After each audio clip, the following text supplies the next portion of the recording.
Ayan, good morning mga Diaz. So, sa video na to, tuturo ko sa inyo kung paano mag-convert sa RS125 na FI gawin natin sa carb type. So, ituturo ko sa inyo mga Diaz kung ano yung mga gawin natin. So, yan yung RS. Yan. Gawin natin sa carb type. So, bali ito yung kanyang carburetor. 28mm. Ayan. Tihin. 28mm. So, bali dito mga Diaz, naka 5.7 ito.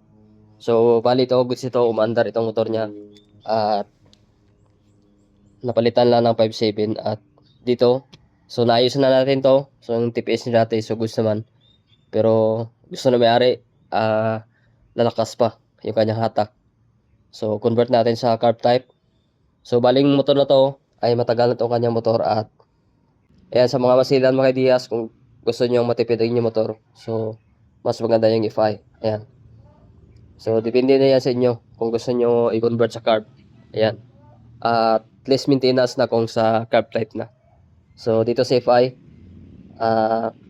meron kasi mga sensor kaya maintenance talaga, katulad sa mga ganyan sa sniper. So bali yung sniper mga ideas ay hinintay ko pa yung may-ari, wala pa sigurong budget sa kanyang cylinder block. Ayan, so may video naman tayo dyan, ang gas yung kanyang cylinder block. So bali dito, ituturo ko lang sa inyo kung ano yung mga dapat gawin kapag tayo na-convert ng carburetor dito sa RS125 DFI. Ayan, kung ECU pa rin gamitin natin, so hindi na tayo mag-convert ito, magbawas sa kanyang timing at mag-build up. So may video tayo sa ating YouTube channel na gamit natin yung sa XRM125 na FI, CDI ng pang 125 na carb type.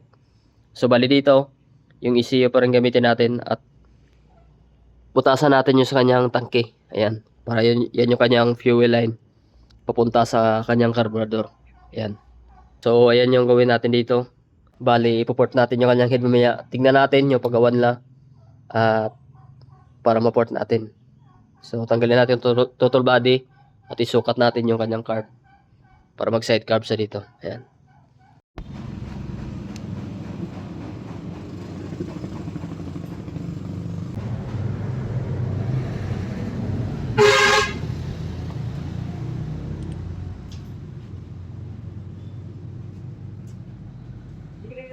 Ayan, so bali dito may Diaz, lagyan natin ng tanda para mamaya maport natin.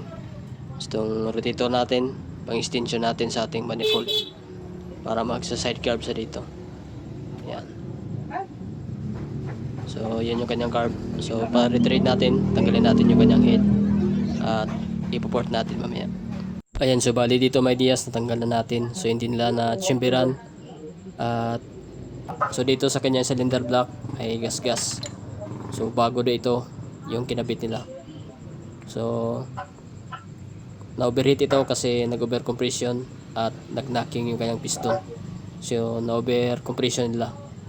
Ayan. So ulitin natin ito at palitan natin itong kanyang cylinder block. Ayan. So na-overheat ito at hindi na break in o maayos. Ayan. So yung connecting rod okay pa. So chimberan natin dito at palitan natin yung kanyang cylinder block.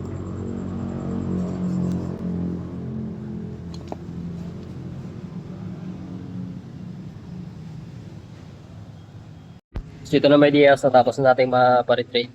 Ayan, import lang natin ito mamaya. Sukatin natin sa ano ng kanyang carb na match sa kanyang 28mm. Ayan, port natin mamaya, i-dimple port natin. Cylinder block papalitan kasi gas-gas. Ayan, ito yung kanyang tangke.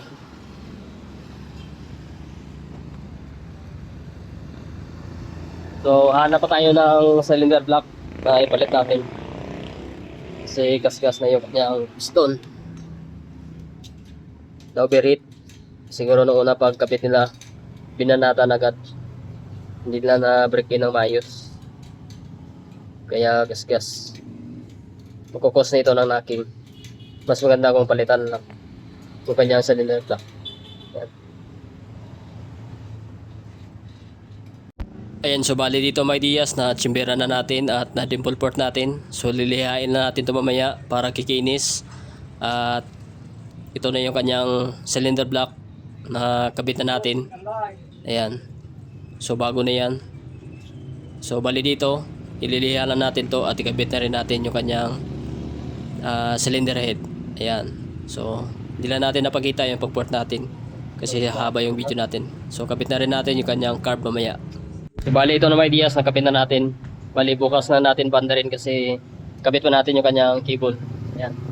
Ito yung pagkabit natin yung kanyang carb. Ayan. So bukas natin banda rin at update ko lang yun sa part of video natin.